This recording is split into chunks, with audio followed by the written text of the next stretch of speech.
we have a brand new episode of The Road to Mutant Mayhem, which you guys have really been enjoying. Thank you guys for showing up for the first 2 episodes. If you missed them, we talked about the original trilogy and the 2007 film, but now we're talking about Turtles Forever. I cite this as an almost perfect TMNT film, an almost perfect event, an almost perfect blank, whatever you want to put in that blank. Anyway, I'm gonna chime in with my thoughts and opinions on this movie here and there, but as usual, when it comes to this series, it's not about me, it's about you guys, the fan base at large. I'm just your host, Geekily, who's actually going to be taking the reins and talking about this film. Well, I'll let them introduce themselves. Guys, go for it. If I had a nickel for every time I showed up in a Geekily video that had something to do with 2003, I'd have 2 nickels. Which is not a lot, but it's weird that it happened at least twice in the past month or so. But yes, Geekily, Kieran here, aka That Irish Geek, back again to talk more Turtles. I'm Jackson Lorenzo Tompkins. Happy to be back. Hi, everybody.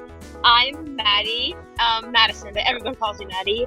I'm a big Turtles girl, as everyone may know already. I'm just very happy to be along for the ride and to see where this goes. Thank you very much for having me again. Hi, I'm Alex, and I'm glad to be working with these guys again and reviewing one of my favorite TMNT movies. Well, that's all the introductions. Wherever anyone wants to start, go for it. I actually have a huge topic that I want to bring up. So if one of you guys don't bring it up before I do, then I'll hop in and talk a lot. But until then, go for it. Right.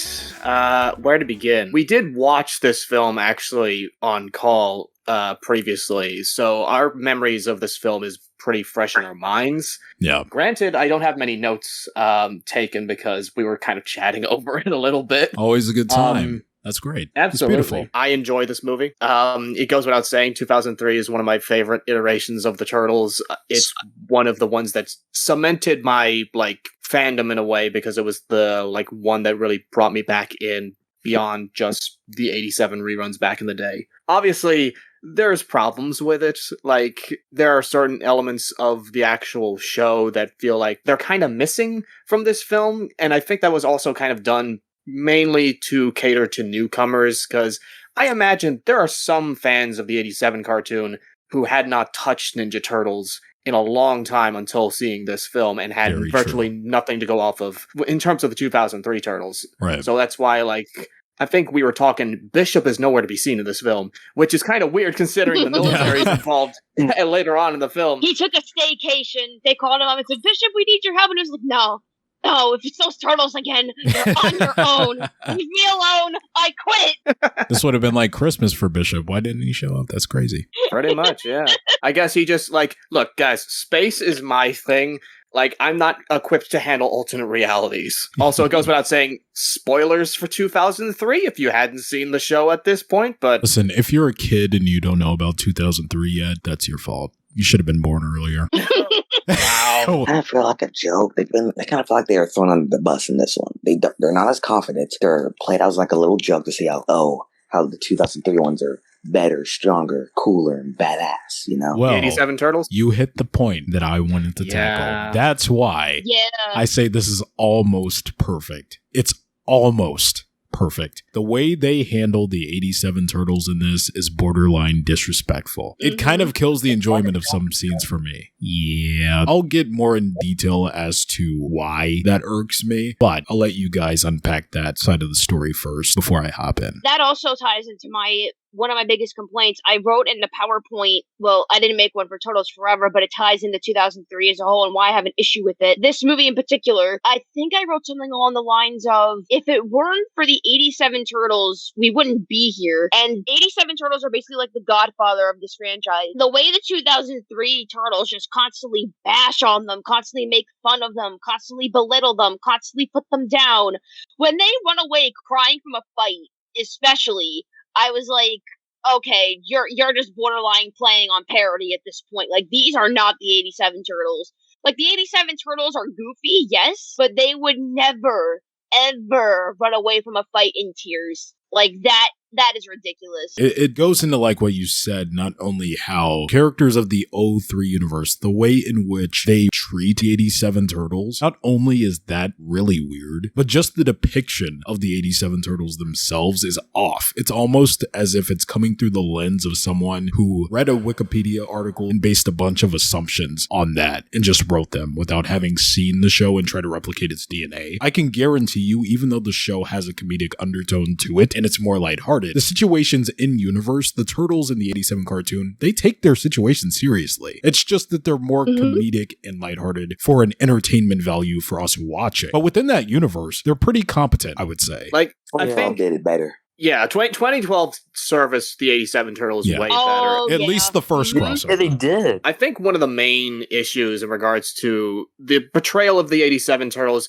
does come from the fact that, obviously, like, the 2003 series is a labor of love from Peter Laird specifically, and he famously did not like those versions of the Turtles, so I think, honestly, he just kind of took this as an opportunity to dunk on them, while also giving fans what they want of, like, bringing back 87 for, like, this anniversary movie, because, of course, this was to celebrate the 25th anniversary of the franchise up to this point. I think we all know at this point the voice actor change.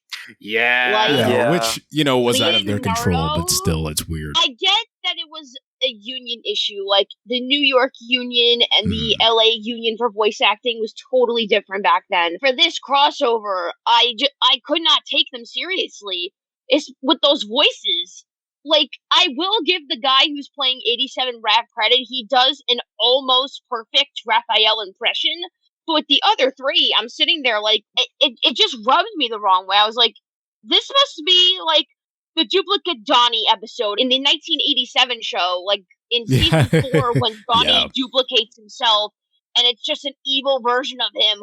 I was half expecting the real 87 Turtles to go, hey, who are you guys talking to? And then the imposter 87 Turtles go, you were wrong. It was us the whole time. I will give props to the 4 kids voice actors for trying their best, but obviously some of them fall flat. As we said, Raph is probably the closest out of all the Turtles. Yeah. Donnie, kind of, but I think there's like a little bit of a nasaliness that he's lacking. And Mikey, I don't know what's going on with him, honestly, but I think Shredder is legitimately a solid impression. It's not as great as what was the name of the actor who played him in the original series? James Avery. Thank you. It's not James Avery, but it's very close. Yeah, I could accept Shredder, but Krang fell a little flat for me. Yeah. And there's also 87 Sprinter. Like, it sounded like the 87 Sprinter from the show. I liked 87 a little bit. Yeah. Yeah. And plus he's not on screen for very long, so it's like it's very noticeable when it's characters that are on screen for a very lengthy period of time. Right. Since Splitter's only got like a couple of lines, his 87 counterpart anyway, like it's less like there's less to get wrong there, I think. I was also going to bring up, since we have addressed my biggest flaw as to why I slapped that almost in front of the perfect, while we're still in the ballpark of Splinter, I loved the interactions between 87 Splinter and the 03 Turtles. As short of a time as it was, I loved that. Absolutely, yes. Yeah. That was the best part of the movie for me. So good. Yeah, and it's made better by, obviously, we got to adjust, like, a sort of elephant in the room that I'm sure most Turtles fans aware with this movie probably already know.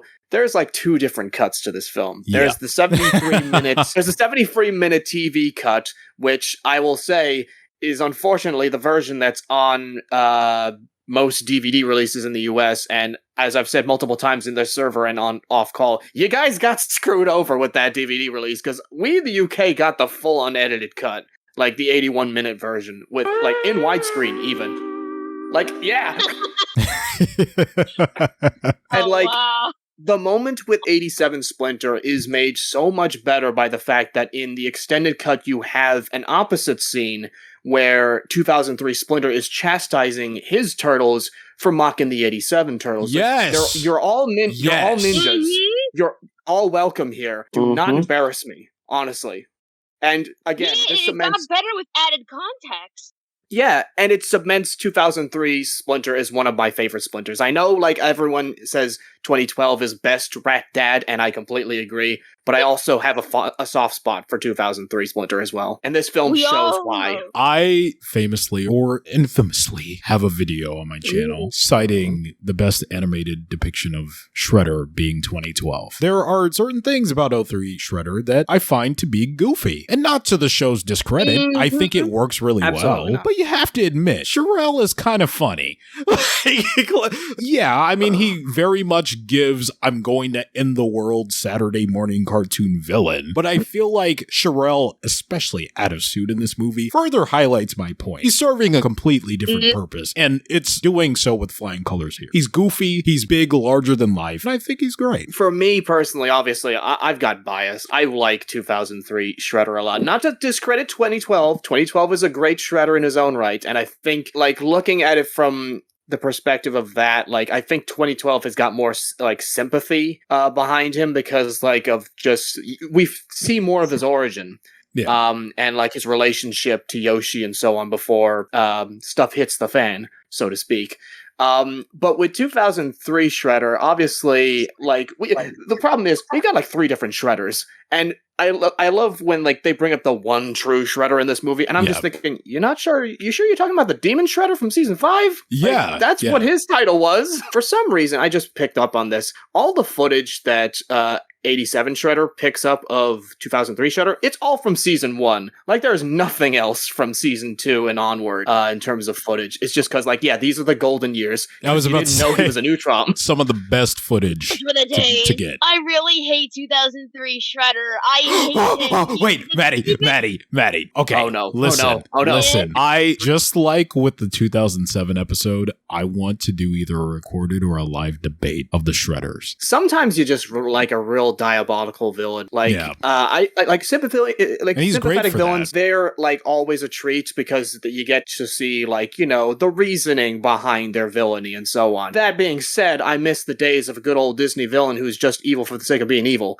And that is what 2000 Shredder is for me. Like, his hatred for the Turtles goes so far that he's willing to destroy all of reality. Like, props to you. Yes. But you're also a nutcase. Like, okay, my fellow 2003 fans, do you see that? That's how you do it. If you like 2003 Shredder, like him for what he is. Don't try to twist and rewrite history as if he's some deep, compelling character. It's when you lie about what 03 Shredder is that I have a problem.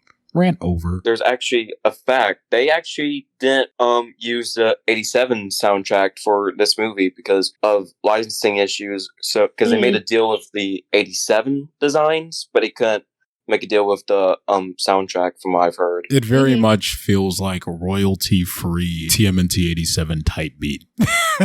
Yeah, because like you're expecting to hear like do do do do do do do do. Instead, you're hearing like or whatever the hell it sounded like. Yeah, it's like one of those like rip-offs from the 90s. Where Alexa, you, like, had, like, play Goofy Ah beat. Goofy Ah beat. Wait, I got it.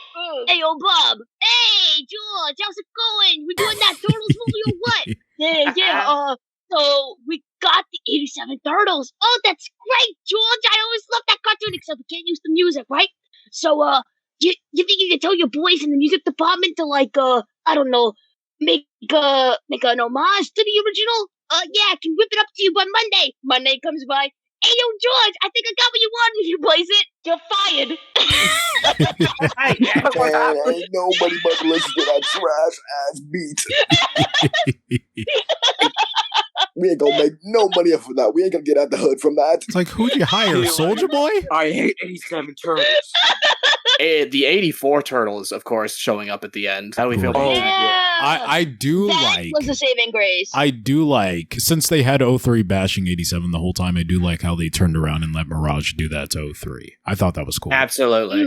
Yeah, payback. Taste the It's like, you know, keep that same energy. I like it. Yeah. Also, Shadow the Hedgehog being the voice of was it Comics Leo, which I think is just brilliant. Even though he's not credited in the credits for some reason. I think he used like a pseudonym. Yeah, because like Turtlepedia at least lists it as Jason Griffith, but it's not that in the credits. Either they used pseudonyms at the time, or I don't know. Something that rubbed me the wrong way about this movie in particular, the O3 Turtles are so mean-spirited. Like, I can never see in any form of O3 depiction Donnie being so mean. He's downplaying 87 Donnie when he's making the teleporter, and he's like, this is silly, this is ridiculous.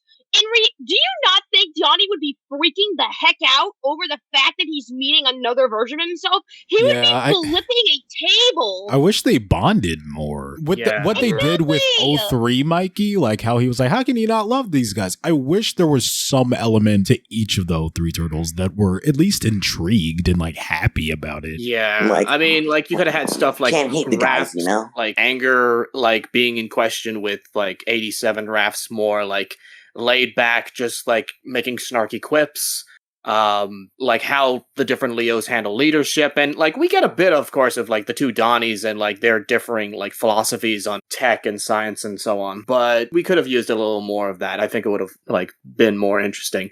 And like it doesn't help that like it's boiled down to Raph straight up calling it like having 5 Mikeys, which is like, Raph, no, it's not like that. No. Yeah, it's a very weird misrepresentation of what the 87 cartoon was. Based on bias, I'm assuming. Yeah. Like they made the Peter Laird did not like those turtles. Actually, another thing we should probably bring up is the fact that obviously like this film cemented like the 25th anniversary of the Turtles, but it's also a pretty significant event in Turtles history. Not just the fact that it's like the 2 generations or 3 generations of Turtles meeting up for the first time, but it's also, of course, acknowledging that the multiverse is canon within TMNT lore. Like every version of TMNT exists in Mayhem haters. Reality. Rise haters specifically. It's also the last project, as far as I'm aware, that had like Mirage's involvement before Peter Laird obviously sold the franchise off to Viacom and Nickelodeon. Yeah. Like as far as I'm aware, I don't think there was anything else that came out after this film. Yeah, I was about to ask, like, what after this movie did they acquire the rights to Nickelodeon, or was this like the last thing Peter Laird had input on, and then Nickelodeon approached him, and then this movie was already in production kind of thing before they bought the rights? I think it's been a while since I've watched the Turtle Power documentary, but as far as I'm aware, I think Peter was planning to sell the franchise at some point. Because obviously, when it came to the relationship with 4Kids, it was slowly dwindling, obviously, because Fast Forward and Back to the Sewer was not, like, as well received viewing-wise, I guess, compared to, like, the early seasons of 2003. And, of course, 4Kids just losing every single franchise that they had ties to, like Sonic, Kirby, I don't even know, like, did they still have Pokemon? I think they lost Pokemon at some stage. So, like, and Turtles was, like, the old... Yu-Gi-Oh! As well. So, like, Turtles was, like, the only thing they really had left before they eventually went under. That's probably, like, the best decision, like, made in TMNT history about going to Nickelodeon. Like, when I first discovered this movie personally, it was back in the days of watching, like, movies uploaded into like 5-minute chunks on YouTube. And like I've said it off mic before, but like back when the YouTube app on the iOS was just an old brown TV. Yeah. Oh my god. Like this film was kind of my re-entry into the franchise, like wholesale, pretty much, because it was, I think, around the summer of 2010, and this like was when I kind of opened myself up to more of what was going on in the Turtles fandom wider, because I had discovered, I think it was a YouTuber, I don't know where he is now, but he had a ton of like videos breaking down like 87 versus 2003 and like rants about what was going on in terms of like Turtle video games and this film and just the fandom at large and some of the grievances and the ridiculous like stuff people would be doing, like going to war over the 2 cartoons and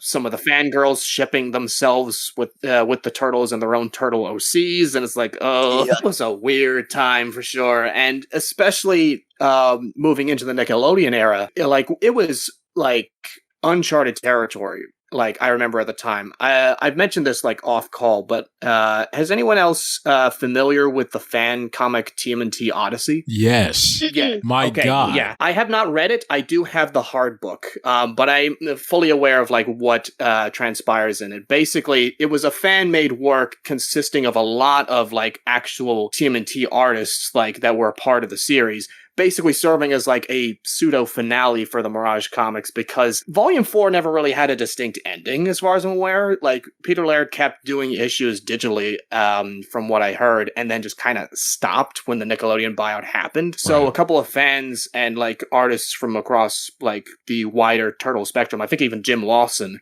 was one of the big contributors to it, try to wrap up the story for like that generation of Turtles. And it was very much coming from the attitude of fans who were concerned about the future going forward. Right now we have to talk about the most important character in this movie, Casey Jones. Casey was in this movie? He was on screen for so little time, I completely forgot. Probably thought much they were the main characters in this movie. I mean, in fairness, they give them a little bit more screen time in the extended edition, and I mean, admittedly, I have not watched the TV cut in a long time. I probably will see it again. Oh yeah, one minor note here that I have, what is it? And this is something my little sister actually brought up when we were rewatching the movie. One of the things that, like, we took note of is the fact that Michelangelo does not use his grappling hook, specifically the 87 version. And both of us were thinking at one point, okay, Shredder's giant, why don't they pull an Empire Strikes Back? Yeah, they had a missed opportunity here. The scene where you can see all the characters being unanimated, I found that as a cool detail. Yeah, but I think that most was was absolutely. Yeah. Slowly breaking down, like, the losing the colors and then losing the inking and just going to pencil sketches and then eventually being erased. It looks beautiful. I think when we were trying to watch it, I tried to identify as many different incarnations as I could. Most of them were just different artist renditions of them. But of course, the obvious takeaways is like we have the Japanese sort of Power Ranger type turtles. 1990, 2007. Those two as well. Same as It Never Was makes a cameo, which is very interesting. Yeah. And the one where it was all superheroes in that Mikey episode from 2003, I believe. I think those are in there as well, yeah. The Dreamwave comics, I think, also get referenced, which the I Archie find comics very fascinating. Oh yeah, Archie Comics gets at least 2, like, screens in there at last I checked. That one really freaky one that creeped me out with the weird, like, hyper realistic. No, they were like they were the Golden Turtles, the one in like the weird armor that looked hyper realistic. Those were the Souls Winter Turtles, I believe. Well, they freaked me out. I remember like someone positing the theory of like what happened to Shredder at the end of the movie, obviously because he gets obliterated. But then like they end the film off with a nice live action tribute to Peter and Kevin making the first issue. And someone suggested, it would be funny if Shredder just popped out from the back of the comic and tried to murder Peter Laird and Kevin Eastman. Jesus. Like Deadpool. I wonder if that was like actually Marvel, the Marvel Universe. Can we please appreciate the fact that it was not only just 1987 Donnie that took out Shredder at the last minute, but also the combined efforts of Bebop and Rocksteady that saved the multiverse. Yes. I clap it up for them. Clap it up for them. I completely forgot that the exploding throwing stars turned out to be a Chekhov's gun for this film. And I'm happy for it, because it's like 87 redeems themselves in the end. Like, they contribute to the final fight, aside from, being scared of the 84 Turtles. Those are the real heroes. One last note that I do have here, where was it? Oh, yeah. I completely forgot. This is a small detail. The 2 cops that show up in the very first episode of 2003 that are modeled after Kevin Eastman and Peter Laird actually make a cameo in this. Really? Yeah, they show up in the window of when the 87 Turtles, like, go into that pizza shop. That's really cute! I'm a bozo. That's how we're closing this. You know why? Because I didn't start with this, so I'm gonna have to close with it. Let's get a round of applause. I don't have the soundboard pulled up, so let's get an actual round of applause, you watching at home and everyone in between, I guess, for Kieran for making this beautiful Turtles Forever logo that's on the screen right here. We couldn't find a high-res one online, so he made it. So thank you for that. That was no issue. I managed to find part of the poster that was high-res with the logo, cut out the Turtles bit, tried to search up the font for the Forever bit, and then resized it and everything, and bada bing, bada boom, Shanae, there you go. Well, there we go. A beautiful piece of artistry with the Turtles Forever logo. Before we talk about another beautiful piece of artistry that you all love, the Michael Bay universe of TMNT films. That's what we're talking about next on the Road to Mutant Mayhem. Thank you guys so much for watching. I've been Geekily, you've been awesome, and I'll catch you guys in the next video. Cowabunga, Cowabunga, Cowabunga, dude. dudes.